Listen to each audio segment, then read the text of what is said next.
Good evening, and welcome to Midvalley Bible Church's virtual prayer meeting for Wednesday, August 11. My name is Doug Hornock, and I'm the pastor here at Midvalley. I'm recording this evening's devotional on Sunday afternoon because later this afternoon, Connie and I are flying to South Carolina for Connie's mother's birthday. This Thursday, August 12th, she will be 95 years old. Some of you have had the chance to meet her. 8 years ago, when Connie and I moved her and her health was much better, she came to visit and obviously came to church with us. But now her health is failing. She's on hospice care, and she is showing all the signs of someone who's very near the end. And it's really just a matter of time before she enters heaven's glory. And I suppose that Connie and I are as ready as anyone can be. It's going to be hard for us to say goodbye to her. She's truly been a wonderful mother-in-law. She has shown great courage and grace. And Connie is the woman she is in part because of her mother's example. She had a challenging marriage to Connie's dad, who at the beginning of the marriage was irresponsible and at times was an alcoholic. And towards the end, he mellowed greatly, and he had poor health, and she cared for him till the very end. It's hard for us to believe, and Connie mentioned this the other day, that he died 20 years ago. The two of them had 3 daughters. Connie's the oldest. And because I was the first one on the scene, I often told my brother-in-laws that I got the pick of the litter, the best of the bunch. But I'm going to ask you that you would pray for us and our family tonight as we go through this difficult time.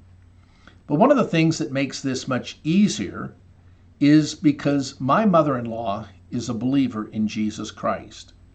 Years ago, she put her faith and trust in Jesus and became a child of God. And that is something that you can never lose. And while there is a great deal of controversy and rancor over the issue of the security of the believer in Jesus Christ, I believe it to be one of the truly great comforting truths for the Christian, especially at the time of one's death. I continue to marvel at how energetic people are on both sides of this issue when it comes to defending their cherished view. And tonight, without delving into the subject in exegetical detail, I would like to cite the words of Charles Spurgeon. Spurgeon was a Baptist preacher in London, England, and is probably one of the most often quoted preachers today. His zeal for the truth of eternal security is deserving of our careful and prayerful consideration.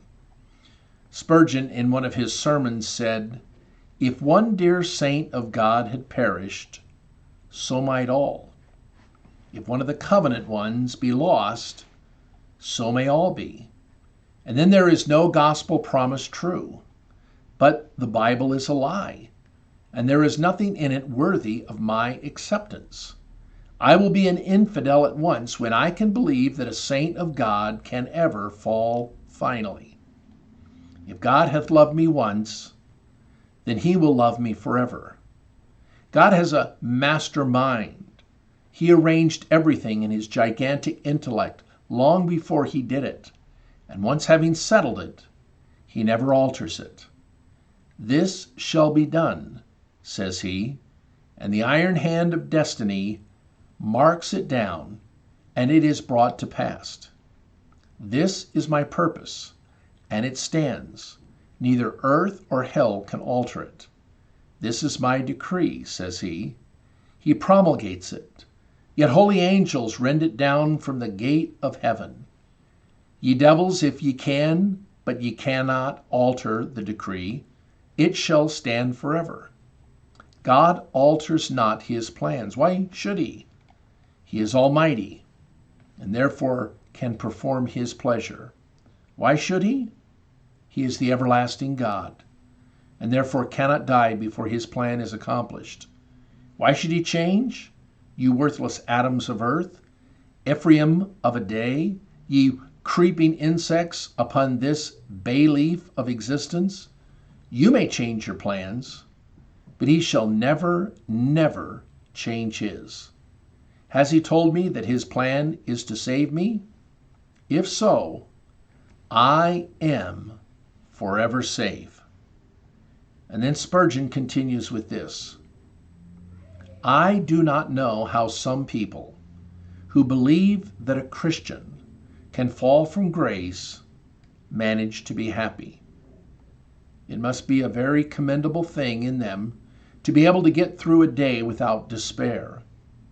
If I did not believe the doctrine of the final perseverance of the saints, I think I should be of all men the most miserable, because I should lack any ground of comfort.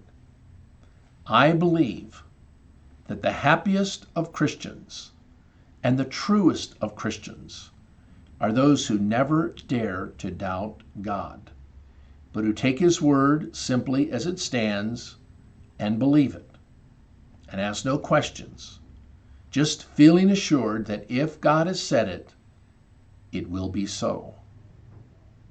And friend, that is why Spurgeon was able to sing, and I hope you can as well, my name from the palms of his hands, eternity will not erase. Impressed on his heart it remains in marks of indelible grace. I'm not sure how many days Connie's mother is going to have, but I do know that God has appointed the time for her passing.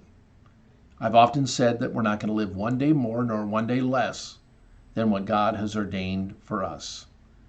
And we can rest assured that at the time of her passing, when she breathes her last on this earth and then breathes the air of heaven, she will be there because of the security of the believer.